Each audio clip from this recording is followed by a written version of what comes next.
Hello everyone, welcome to compass family. আমি বিশাখা। আর বরাবর উইকেন্ডে কোথাও না কোথাও ঘুরতে যাওয়ার তো আমার প্ল্যান থাকেই, বাট বেশিরভাগ প্ল্যানই আমার হঠাৎ হয়। তো আজকেও সকালে উঠে আমার একটু হঠাৎ করেই মনে হচ্ছে যে অনেক দিন থেকেই সবার পোস্টে দেখছি, ফেসবুকে অনেকের পোস্টে দেখছি যে ভালকি মাচান জায়গাটা প্রচণ্ড পরিমাণে উঠে আসছে। তো আমি কখনো যাইনি, আমি এবার প্রথম যাচ্ছি। তো ভাবলাম ঝটপট রেডি হয়ে একটু বেরিয়ে পড়ি ভালকি মাচান, আর আপনাদেরও একটু সাথে নিয়ে ঘুরে আসি আর আপনাদের সাথেও শেয়ার করি। তো চলুন বেরোতে যাক, বেরিয়ে দেখি কি কি সারপ্রাইজ ওয়েট করছে।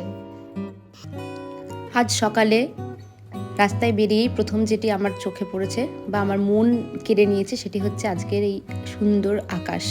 এত মনোমুগ্ধকর দৃশ্য ছিল আজকে যে আমার যাওয়ার আগের থেকেই মন ভীষণ খুশি ছিল। তো আমি ভালকি মাচানের রাস্তার সাথে খুব একটা পরিচিত নই, বা আমি প্রথমবারই এটা যাচ্ছি, আগে কখনো যাইনি, সেই কারণে একটু গুগল করে নিলাম। দেখলাম পানাগড় ইন্ডাস্ট্রিয়াল পার্কের ভেতর দিয়েও একটা রাস্তা যাওয়া যায় আর মানকড় থেকেও যাওয়া যায়। তো আমি মানকড় দিয়েই গেছিলাম, কারণ মানকড় হচ্ছে এমন একটি স্টেশন যেটা আপনি দুর্গাপুর বা কলকাতা যে কোনো জায়গা থেকে যদি আপনি ট্রেনেও কখনো আসতে চান তো আপনি অনায়াসেই ভালকি মাচান যেতে পারবেন।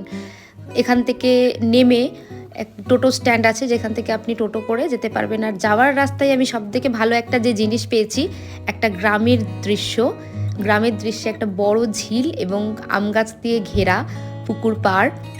এতটাই সুন্দর, এতটাই নির্জন এবং শান্ত শীতল ছিল। আমি এখানে তো মোটামুটি আধা ঘন্টা কাটিয়েছি।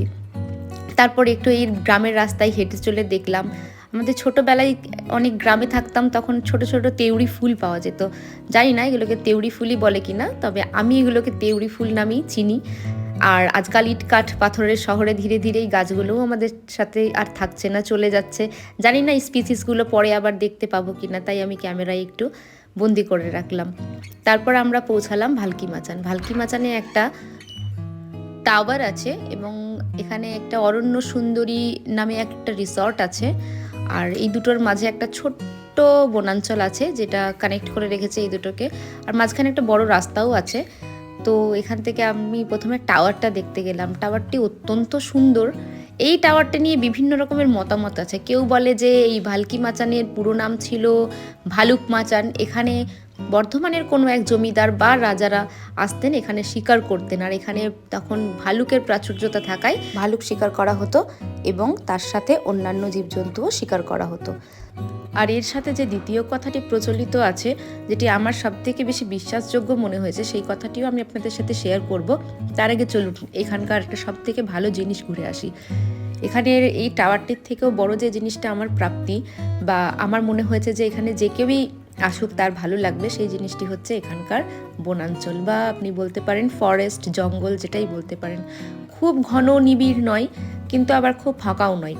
জঙ্গলের ভেতর দিয়ে যখন হাঁটছিলাম আমার খুব ভালো লাগছিল।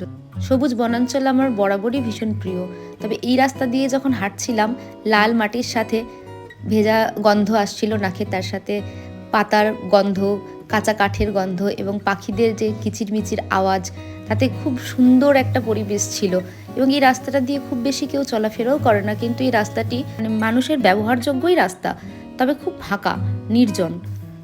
তো এই রাস্তা ধরে অনেক দূর হাঁটার পর মনে হলো যে শুধু রাস্তা ধরে হেঁটেই ভালো লাগছে না, একটু জঙ্গলের ভেতরটাও ঘুরে দেখা যাক। তো এই জন্য জঙ্গলের ভেতর দিয়ে যাচ্ছিলাম, সেখানে অত্যন্ত সুন্দর লাগলো। জঙ্গলের ভেতরেও দেখছি সরু সরু রাস্তা, পথ চলা, পায়ে হাঁটা রাস্তা রয়েছে, তার মানে এই জঙ্গলের ভেতরে অবশ্যই মানুষের যাতায়াত আছে। তো এই জায়গাটা সেফ, আপনি চাইলে একটু জঙ্গলের ভেতরটা ঘুরে এসে দেখতেই পারেন। আমিও গেছিলাম এবং প্রকৃতির মাঝখানে থেকে আমার তো খুবই ভালো লেগেছে।